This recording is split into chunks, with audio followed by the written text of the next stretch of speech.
অনেক অনেক ধন্যবাদ আপনাদের। হরি বল। গোসাই বলেন উৎসাহ নিশ্চয় ধরিয়া কর্তব্য কর্ম প্রবর্তনা সঙ্গ ত্যাগ সর্বপ্রেমতে সর্বজিৎ ভক্তির প্রসিদ্ধি। আমাদের বাদশাহে হরিনাম আমাদের খুব উৎসাহের সাথে করা উচিত, যেমন আপনারা করবেন। কেন কেন উৎসাহের সাথে করা উচিত বুঝতে হবে। কেন করা উচিত? কেন মনে করুন আপনারা এই বিল্ডিংটায় আছেন আর আচানক আগুন লেগে গিয়েছে। এই বিল্ডিংটা বেরোনোর একটাই উপায়, একটাই গেট, আর সেই গেটটা কোন রকমে বাইরে থেকে বাচ্চারা লক করে দিচ্ছে আর বেরোতে পারছেন না। এখন আপনার উদ্দেশ্যটা কি থাকবে? এখন ভাবুন, এরকম পরিস্থিতির মধ্যে আমরা আছি, আপনার উদ্দেশ্যটা কি থাকবে? যে কি করে আমরা এখান থেকে বাইরে বেরোবো, তার জন্যই তো আপনি সমস্ত শক্তিটাকে লাগাবেন। এই কোথায় কাটারি করুন, সাবল ইত্যাদি নিয়ে এসে আপনি কি করবেন? চেষ্টা করবেন যত শক্তি আছে আপনার, পুরো শক্তিটাকে আপনি কোথায় নিয়োগ করবেন? তখন কি করে আমি গেটটাকে ভেঙে এখান থেকে বেরোবো, মুক্ত হবো। সোজা ভাষায় আছে একই রূপ আমরা এই সংসার রূপী কারাগারে, একে বলে মৈথুনাগার, আমরা এই কারাগারে ফেসে গিয়েছি। কিন্তু আমরা এই আমাদের এই বদ্ধ অবস্থাটাকে বুঝতে পারছি না। কারণ কি না, আমাদের মায়ার উপরে একটা আবরণ আমাদের ঢেকে রেখেছে। উপায় একটাই, সেটা কি? এই হরিনাম। চৈতন্য মহাপ্রভু বলছেন হরের নাম হরের নাম হরের নামই গতি বলম কলৌ নাস্তে নাস্তে নাস্তে গতিরান্যথা। হরিনাম ছাড়াই কলিযুগে আর কোনো গতি নাই, কোনো গতি নাই, কোনো গতি নাই। এখন ভাবো তাহলে আপনাকে কত শক্তি নিয়োগ করতে হবে এই সংসার থেকে বেরোনোর জন্য, এই হরিনামকে গাওয়ার জন্য। বুঝতে পেরেছেন তো? একদম সোজা ভাষায় এই দরজা আপনাকে ভাঙতে হবে, এই একটাই গেট। তো আপনি আপনার সমস্ত শক্তি, শাবল, কাটারি, কুড়ুল ইত্যাদি নিয়ে এসে আপনি গেট ভাঙবেন। আপনার অন্যদিকে কোনো দিকে তখন আর ধ্যান যাবে না। তো আমরা যদি আমাদের এই বদ্ধ অবস্থাটাকে বুঝতে পারি, তখন আমরা আমাদের পূর্ণ শক্তি, উৎসাহ আমরা এই হরিনামে নিয়োগ করব। এই জন্য আমাদের আচার্যরা আমাদের বারবার কানে বলছেন, বোঝাচ্ছেন যে আমরা ভেসে গিয়েছি এখানে, এই সংসার থেকে আমাদের বেরোতে হবে। এই জন্য দেখবো অনেক ভক্ত মানে হরে কৃষ্ণ বলা তার কাছে খুব কঠিন ব্যাপার হয়ে যায়। ভক্তদের সাথে দেখা হরে কৃষ্ণ, হরে কৃষ্ণ মন্দিরে গিয়ে প্রণাম করে অনেক বড় ভক্ত হয়ে গেছে তো বাস হরে কেমন না অনেক এখন কলিযুগ স্টাইল, প্রণাম করতেও কষ্ট না, এরকম না। আমাদের উৎসাহ বৈষ্ণবরা আছে আমাদের, কোন বৈষ্ণব দিনে উনি 1000 বার বৈষ্ণবদের ধন্যবাদ প্রদান করতেন, 1000। এই জন্য আমাদের আচার্যরা শিক্ষা দিয়েছিল আমাদের হরিনাম সবসময় উৎসাহের সঙ্গে করা উচিত। কেন? এই হরিনামের মাধ্যমেই আমরা মুক্ত হব। হরে কৃষ্ণ। আপনাদের স্বাগত জানাই আজকের আমাদের এই রবিবাসরীয় সৎসঙ্গ অনুষ্ঠানে। আপনারা আসছেন, অনেক অনেক ধন্যবাদ। আপনাদের অমূল্য সময় আপনারা নিয়ে আসছেন। আমরা কিছু আলোচনা করব আর তার সাথে সাথে ভগবত গীতা, কেননা সামনেই আমাদের আর বেশি দেরি নেই, জন্মাষ্টমী, একটা বিশাল বড় মহোৎসব আপনাদের সামনে আসছে। তার জন্য কিছু পটভূমি, কিছু তৈয়ারি, কিছু আলোচনা, আপনাদের মতামত কিছু নেব, তার সাথে সাথে আমরা কিছু আলোচনা করব। শ্রীমদ্ ভগবদ্গীতা যথাযথ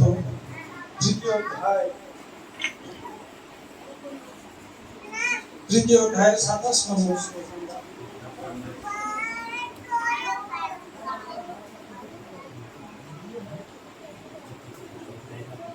ওম নমো ভগবতে বাসুদেবায়। ওম নমো ভগবতে বাসুদেবায়। ওম নমো ভগবতে বাসুদেবায়। ওম নমো ভগবতে বাসুদেবায়। ওম নমো ভগবতে বাসুদেবায়। ওম নমো ভগবতে বাসুদেবায়। মুখম করতে नीराजनं पुण्यं लम्घय तमहं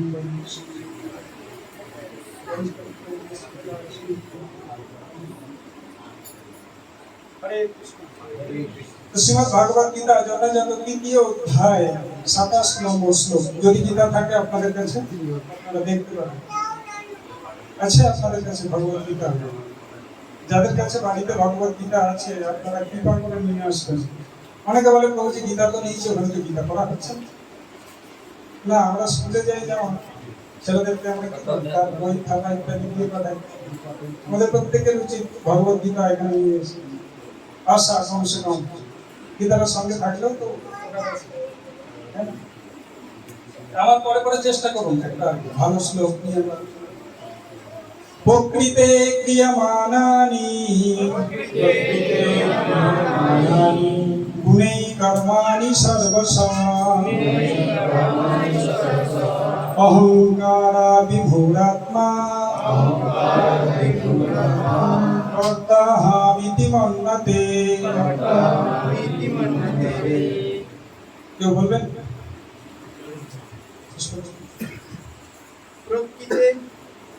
প্রকৃতে ক্রিয়মাণানি গুণৈ কর্মস্মি সর্বশা গুণৈ কর্মাণি সর্বশা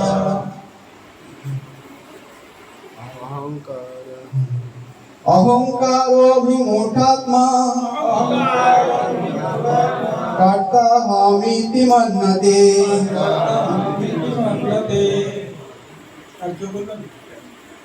মাতাজি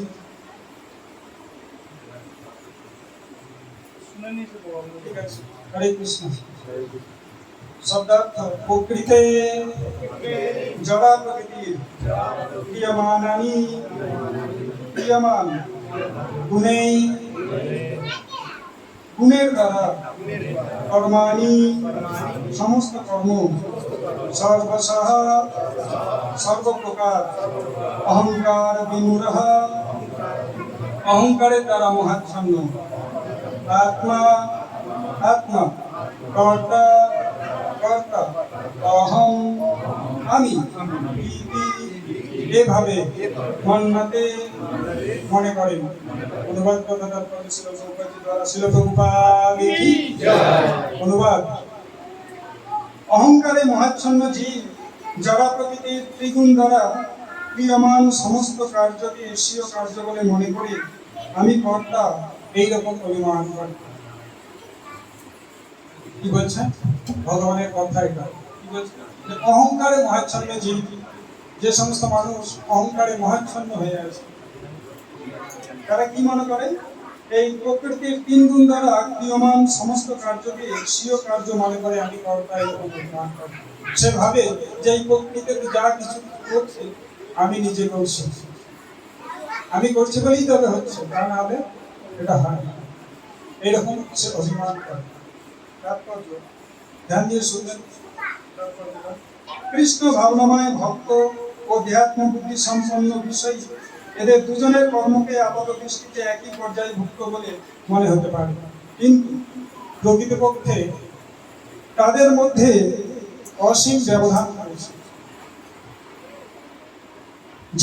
যে দেহাত্ম বুদ্ধি সম্পন্ন সে অহংকারে মত্ত হয়ে নিজেকেই সবকিছুর কর্তা বলে মনে করে।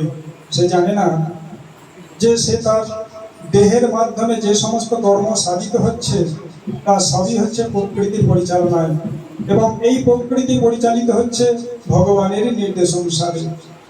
জড়জাগতিক মানুষ বুঝতে পারে না যে সে সর্বতভাবে ভগবানের নিয়ন্ত্রণাধীন। অহংকারের প্রভাবে বিমূঢ় যে আত্মা সে নিজেকে কর্তা বলে মনে করে ভাবে সে স্বাধীনভাবে কর্ম করে চলেছে, তাই সমস্ত কৃতিত্ব সে নিজেই গ্রহণ করে।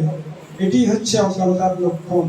সে জানে না যে এই স্থূল ও সূক্ষ্ম দেহটি পরম পুরুষোত্তম ভগবানের নির্দেশে জড়া প্রকৃতির সৃষ্টি, এবং সেই জন্যই কৃষ্ণ ভাবনায় অধিষ্ঠিত হয়ে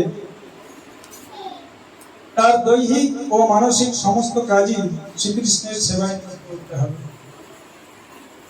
জ্ঞান বুদ্ধি সম্পন্ন মানুষ ভুলে যায় যে ভগবান হচ্ছেন ঋষিকেশ, অর্থাৎ তিনি হচ্ছেন সমস্ত ইন্দ্রিয়ের নিয়ন্ত্রণ। বহুকাল ধরে তার ইন্দ্রিয়গুলি অপব্যবহারের মাধ্যমে ইন্দ্রিয় সুখ ভোগ করার ফলে মানুষ বাস্তবিক পক্ষে অহংকারের দ্বারা বিমোহিত হয়ে পড়ে এবং তারই ফলে সে ভগবান শ্রীকৃষ্ণের সঙ্গে তার নিত্য সম্পর্কের কথা ভুলে যায়। শিল প্রভুপাদ দেখি তো খুব সুন্দর একটি শ্লোক ভগবান এখানে। হরে কৃষ্ণ, আগে চলে যাচ্ছেন? আচ্ছা, কিছু কাজ থাকলে যাতে নাহলে বুঝতে পারি। হরে কৃষ্ণ। তো এখানে ভগবান আমাদের কি উপদেশ দিচ্ছেন, যে আমাদের কখনো অহংকার করা উচিত না সরল ভাষায়। কারণ কি, মানুষ ভাবে যে আমি কর্তা।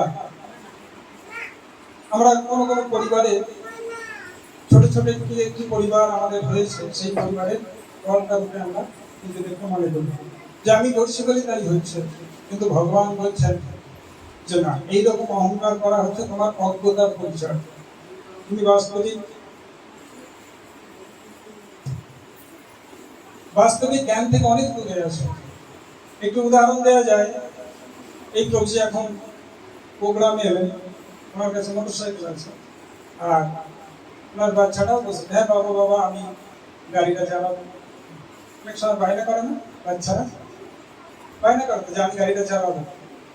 তো বাবা কি করে, তাকে সামনে বসিয়ে অ্যাক্সিলেটরটা ধরে দেয়, হ্যাঁ, কিন্তু বাবাও ধরে দেয়। সে বাচ্চা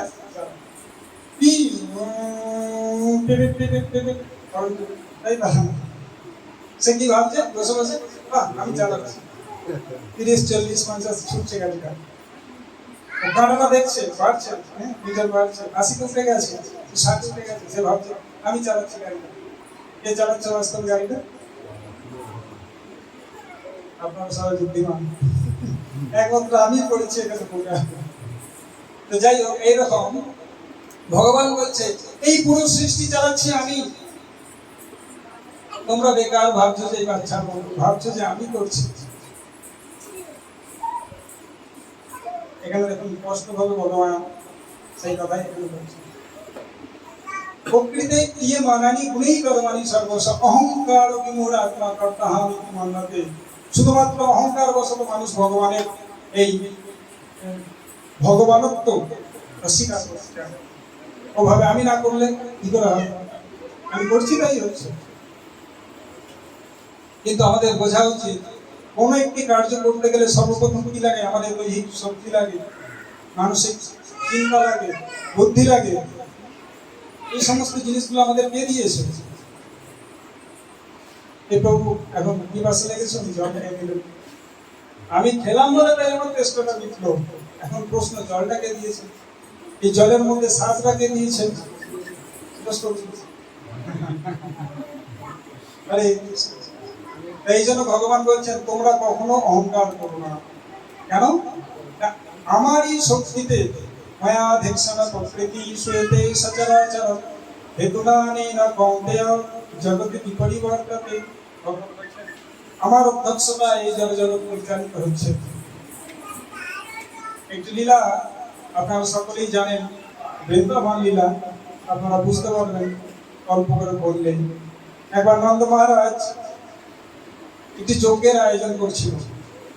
সেখানে শিশু কৃষ্ণ এবং বলরাম আসে, তার বাবাকে জিজ্ঞাসা করে যে আপনি কিসের আয়োজন করছেন? তিনি বললেন যে আমরা ইন্দ্র পূজা করি। তো ভগবান বলছেন ইন্দ্র পূজা কেন করবেন? নন্দ মহারাজ আমাকে যুক্তি দিচ্ছেন কি না, আমাদের এই গোয়ালাদের একমাত্র ধন হচ্ছে গাভী। তখন বৈদিক সমাজে যার কাছে যত গাভী থাকতো, এই গাভী অনুসারে তাদের এই ধনী আর গরিব নির্বাচিত করা হতো। যার কাছে যত গাভী সে তত বড় লোক। তখন নিয়ম ছিল একটি বাচ্চা জন্মালে তার গৃহে 4খানা গাভী নিয়ে আসা হতো। অনুপাতটা ছিল 1:4। একটা বাচ্চার জন্য 4টে গাভী। তখন অনুপাত এরকম ছিল। এখন আপনাদের কয়জনের গৃহে গাভী আছে?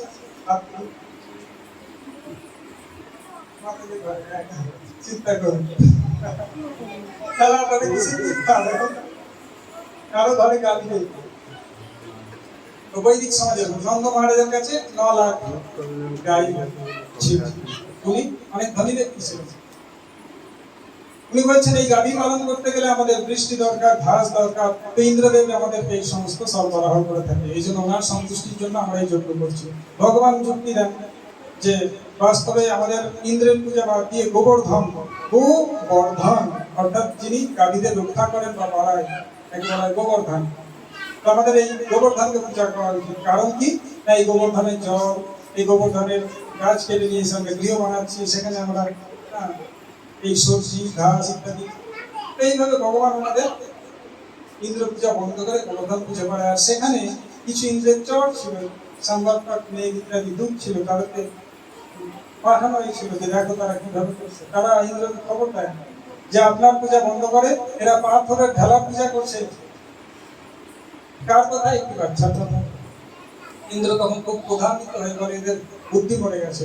ইন্দ্র কি চেয়েছিল যে পুরো ব্রজকে, শুধু তো কৃষ্ণকে নয়, পুরো ব্রজকে, বৃন্দাবনকে আমি ডুবিয়ে দেবো, নষ্ট করবো, ওদের শেষ করবো।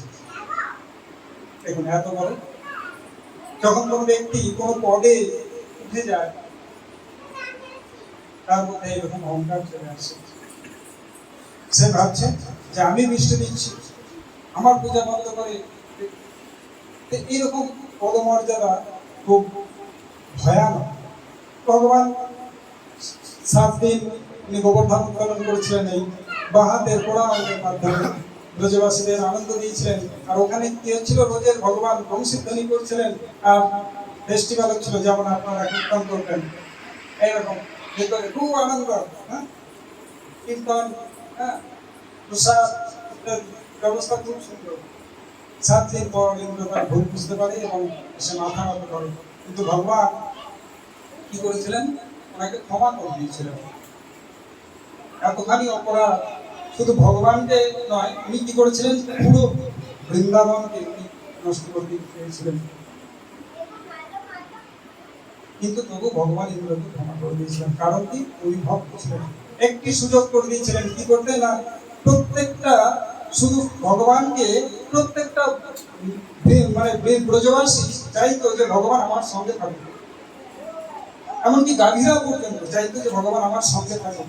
তো এই সুযোগটা ইন্দ্র করে দিয়েছিল, সবাইকে এক জায়গায় করে দিয়েছিল।